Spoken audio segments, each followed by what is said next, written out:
सतयुग में तो एक तो बहुत कुटुंब बड़ा नहीं होता है। क्या? माँ बाप और बच्चे, बस। ज्यादा से ज्यादा बाबा जिंदा रहता है। क्या?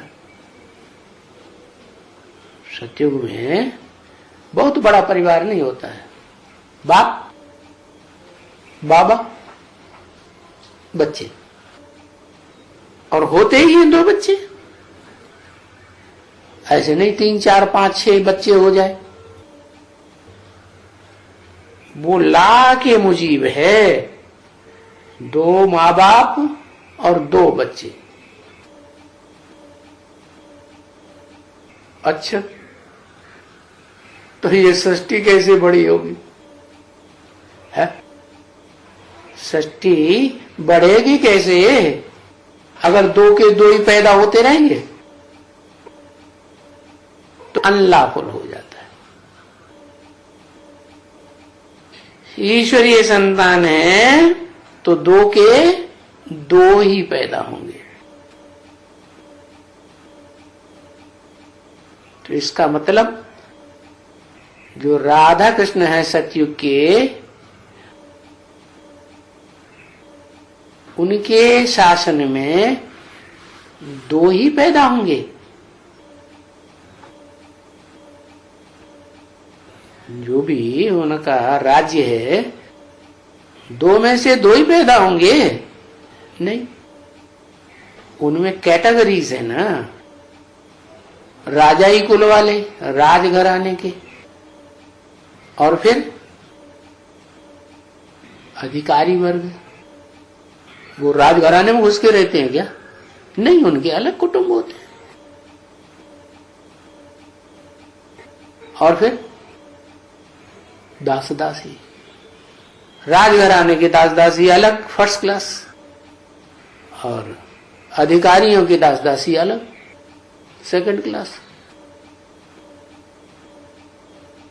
और फिर बड़े बड़े साहूकारों के दास दासी अलग, थर्ड क्लास।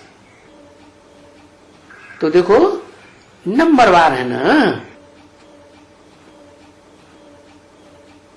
तो जो ऊंचे कुल होंगे उनकी चलन रायल होगी।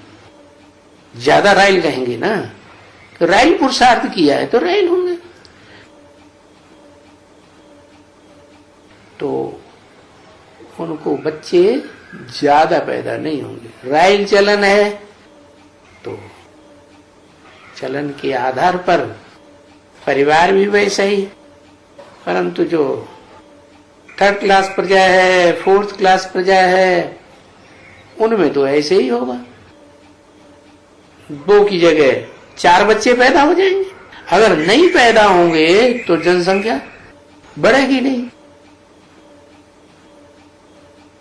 बढ़ेगी नहीं तो सतयुग से बढ़कर के त्रेता युग, द्वापर युग, कलयुग आएगा ही नहीं। तो इसका मतलब क्या हुआ? मतलब ये हुआ कि ज्यों ज्यों ऊपर से आत्माएं आती जाएंगी त्यों तो आत्माएं नीची कैटेगरी की उतरती जाएंगी। जो ईश्वरीय संतान है, डायरेक्ट ईश्वर के बच्चे हैं, सन्मुख रहने वाले हैं, उनके परिवार में ऐसा होगा। तुम तो ईश्वरीय संतान हो ना, तुम्हारे में तो झगड़ा बगड़ा नहीं होना चाहिए।